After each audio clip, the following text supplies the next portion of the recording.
এটা নিয়েছে সিঙ্গেল ফেসবুকে ছাড়ার জন্য। আচ্ছা আচ্ছা আচ্ছা। আর আমাকে দিয়েছে, মানে আলম কি এখনো সিঙ্গেল থাকতে হ্যাঁ চায়? সিঙ্গেল থাকতে পছন্দ করে। আর আমাকে দিয়েছে আই এম ম্যারিড। আচ্ছা আচ্ছা আচ্ছা। ওইগুলা চাই। পুরো পৃথিবীর মানুষই তো জানে। আর দেখেন ওখানে আরেকটা পুরুষও গেছিল, আমি এই ছবিটা তুলে রাখছিলাম, হুম। সে লেখছে আই এম ম্যারিড। মানে 100% ম্যারিড। আচ্ছা, এটাই আচ্ছা। হলো পুরুষ মানুষের ভেদাভেদ। এটাও পুরুষ মানুষ, ও পুরুষ মানুষ, কিন্তু ও জানোয়ার, লুচ্চা, মাগিখোর। আর এ হলো প্রকৃত পুরুষ মানুষের বউ বোরকা পরে নিয়ে আসছিল। মানে পুরুষ মানুষ, আর হলো পুরুষ নামের কলঙ্ক। ওর মতো পুরুষের জন্য এরকম কিছু পুরুষের দুর্নাম হয়। আচ্ছা, তো আলমের আসলে কি বিচার চাচ্ছেন আপনি?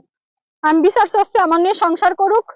আর আমি ছাড়া ওর সাথে কেউ সংসার করতে পারবে না, আমিও টাইট করে সংসার করতে পারবো। লুচ্চামি গুলো আমি ওর ধরে ফেলি, বুঝেছেন? আচ্ছা আর আচ্ছা। কেউ ধরতে পারবে না।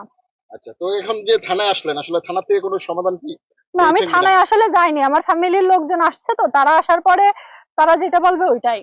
আর আমি আমার বাড়ির লোক আমার লাগবে না, আপনারা থাকেন, মানে থাকেন, ওয়েট অ্যান্ড সি, দেখতে থাকেন কি হয় সামনে। আচ্ছা আচ্ছা। লুইসগিরি কিভাবে ভালো করতে হয় সেটাও আমি জানি।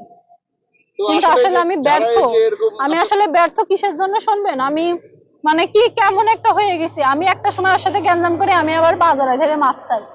আমি আসলে চাচ্ছি আমার সংসারটা টিকে যাক, খারাপ হোক আর ভালোই হোক, আস্তে আস্তে ভালো হয়ে যাবে একটা সন্তান হওয়ার পরে। এই জন্য আমি চাচ্ছি আমার সংসারটা টিকুক। এই জন্য বারবার আমি মাপ চাই। লুইস হোক যাই হোক, মানুষ তো পরিবর্তনশীল, ওরও তো বয়স আছে, আমারও তো বয়স আছে। আমি তো আর এক স্বামীর ঘরে গেলে সে ওর থেকে ভালো হবে না, ভালো হবে কিনা খারাপ হবে এর কোনো তো মানে নেই, সে তো খারাপ হতে পারে এর থেকে। এই জন্য আমি চাচ্ছি ওরই ভালো করে নিয়ে সংসার করতে। আসলে আমি ওকে টিকটকে এসএমএস দিছিলাম, ওর কিছু প্রথম যে কথাগুলো অনেক ভালো লাগছিল, নামাজের ভিডিও টিডিও দেখে আমি ওরে এসএমএস দিছিলাম, কিন্তু কোনো রিপ্লাই দিইনি। তারপরে ওর এই মোহাম্মদ আলম হাসানে এসএমএস দিছিলাম, তখন আমার রেসপন্স দিইনি। যখন আমার কিছু ছবি দিছিলাম, গহনা পরা ছিল কিছু গোল্ডের, ওই ছবি দেখার পরে ও রেসপন্স করে। তারপর থেকে কথা হয়, তখন শর্মিলার বিষয়ে, মুক্তার বিষয়ে বলে যে ওরা পরকিয়া করতো, ওদের আমি ছেড়ে দিছি এই কারণে। বাট আমি জানি না যে ও আসলে আমার ব্যাংকে টাকা আছে, সোনাদানা আছে, এই লোভে আমার বিয়ে করছে, এটা আমি জানতাম না। যদি আপনার জানতাম, ব্যাংকে টাকা আছে সেটা আলম জানলো কিভাবে আসলে?